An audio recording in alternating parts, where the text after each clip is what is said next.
perspective taking. This is huge for a lot of our kids. Just being able to take perspective and understand that, you know what, you really enjoy space, me, not so much. I'm not a big outer space person.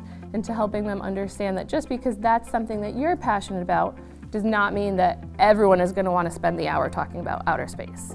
We've all kind of run across the face cards, okay, emotional regulation, what is this person feeling, which again is a really important skill for us to notice those clues about what people's faces are telling us.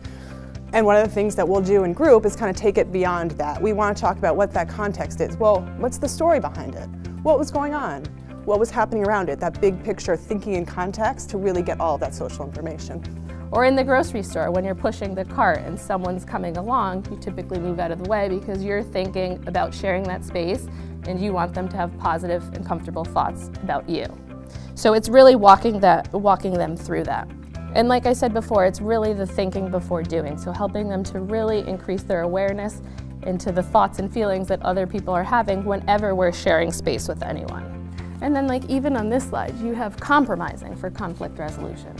But again, it depends on the context. If you're at someone's birthday party, are you going to compromise with the birthday boy on what game they wish to play? Probably not. So trying to really help them understand all of this and that it's always changing. So even if we place the emphasis on a saying like, why don't I take you to dinner? We have to be like, huh, do they mean that we're going to take somebody else, so they're going to take me now? Or why don't I take you to dinner?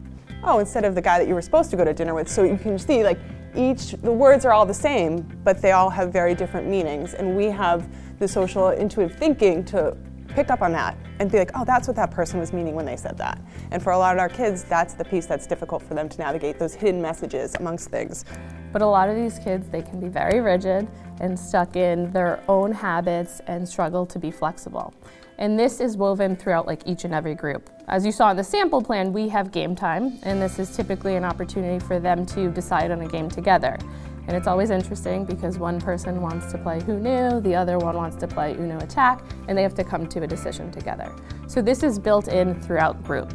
And in terms of reporting and summarizing group stuff, this is very helpful for parents and other clinicians working with the students that we work with. Every third session there's a summary that goes out, summarizing all the work that we did. Here's the social skills we worked on, here's how we did it, and then individual reflections in each member of the group. So that communication is happening as well with students that are enrolled in the program.